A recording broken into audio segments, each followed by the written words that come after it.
I'm just going to do a little video today about how we calm nervous and anxious dogs in the salon. As part of Mental Health Awareness Week next week, it's very important to realise that our dogs do have issues as well that come to the salon, and how we can work with them. I know, baby, thank you. How we can work with them and how we can make them comfortable during their visit and in grooming, and also what products we can use to help them and what we do in the salon. It could just help someone else, hopefully. This dog loves me right now. Believe it or not, this is Charlie. He's about 5 years old, I believe now. And he used to absolutely hate grooming. He used to be muzzled from start to finish, would you believe it? We couldn't do his legs. Another groomer, he'd been to 2 other groomers and been cut, unfortunately, because he was quite fidgety. So he had quite a negative association with his leg area and his feet especially. He also really suffers with ear infections, which is why he has short ears. And because of that, we do keep them short so that he doesn't get that association again. So when we're grooming dogs in the salon, there's a few signals that we do need to be aware of. When they show us them, we need to stop or use a distraction to kind of divert their attention to something else. A lot of people think that dogs, once they bite or growl, that's when they kind of react and things. But it actually takes a lot to get to that point, and it's tiny little things that you wouldn't even notice a dog doing sometimes. And it's really important to pick up on those stages.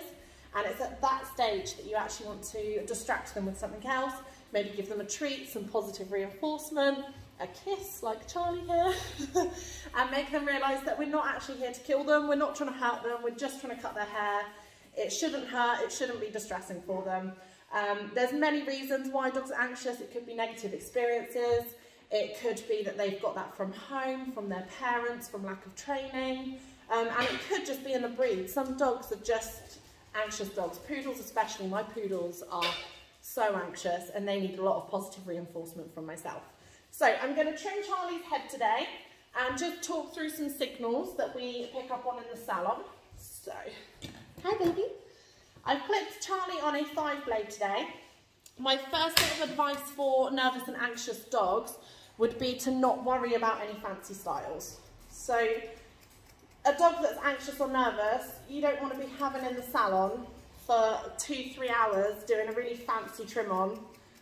Just make them comfortable, just make them happy. Nothing, hey, it's okay, good boy. It's not going to matter if they go out shaved off. If they're happy and comfortable, that is all that matters essentially.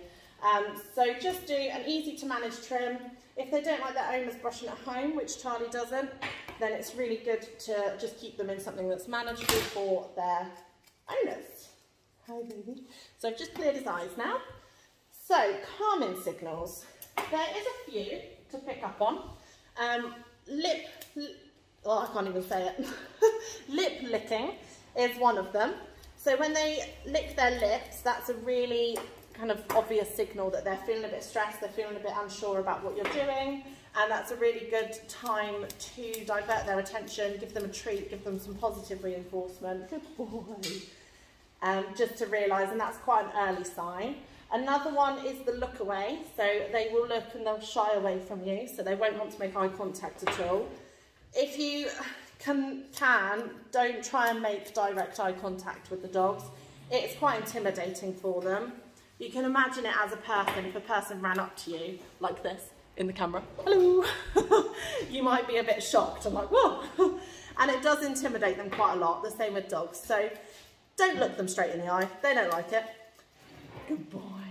And then if they do kind of do a shy away, that is a calming signal. So again, distract and divert. I know, baby. So I don't know if you saw that, but he done a little bit of lip licking there. I find that really hard to say, lip licking. So he done a bit of that there. That means he's a bit unsure about what I'm doing at the moment. He is quite good now. He's been coming to us for a good 3 years, and we've done a lot of work with him. So good boy. I thought he was pretty confident to have a video of me just trimming his head. It's not a perfect trim, but it's what is good for him, and he leaves the salon happy that he's had a good time, haven't you? And he is a lot more relaxed than what he ever used to be. So that's really good. Good boy. I'm just going to go around here. I know, you're so clever. So a couple of other signals to look out for is more obvious ones like the tail, ducking under. Obviously that means they're quite scared. If they're trembling, there's quite a few. I can't remember all of them off the top of my head, but there is a lot of early signs that you can pick up on. If they're trembling, they can sometimes rub, they can sometimes do a stretch. Like the bow is quite an obvious one as well. So all things to look out for when you're grooming a dog. And if they do show them, it's just about distracting them. I'm very keen on positive reinforcement. So in the salon, we do try and give them a lot of positive reinforcement for good behaviour. Saying that, we also ignore any bad behaviour to a certain extent. Obviously, we keep them safe. If we need to hold them and things, we will do that.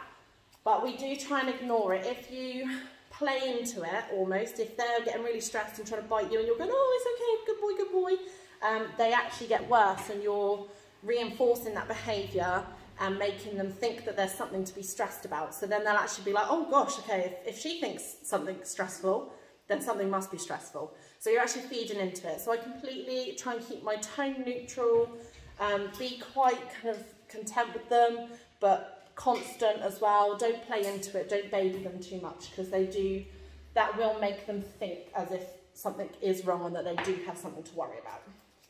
So I always try and do that.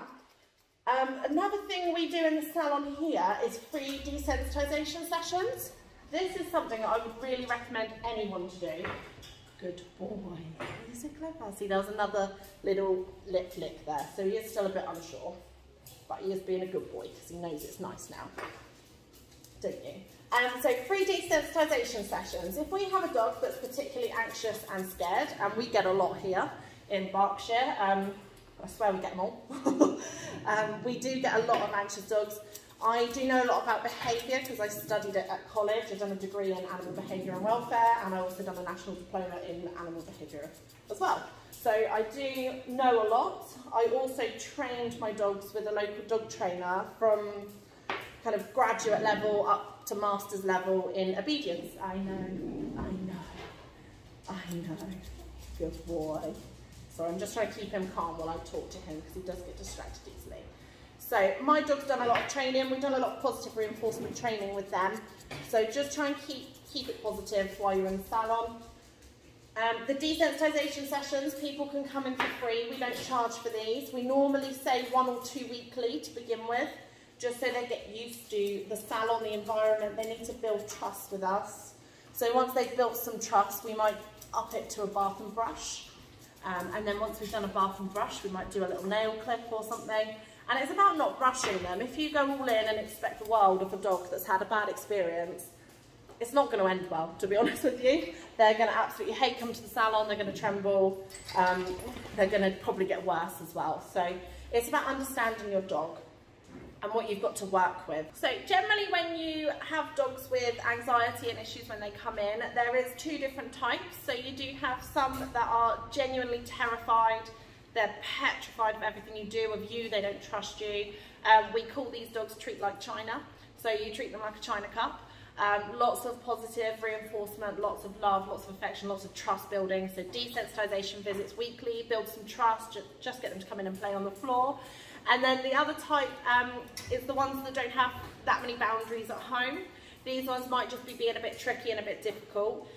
We tend to be a bit firmer but kind with these, so we'll kind of ignore any bad behaviour, any good we'd really heavily praise, and just slowly as well. So I always make sure I tell my customers not to expect the earth. I tell them not to expect a perfect groom, because you're not going to get a perfect groom if the dog doesn't want you to do it.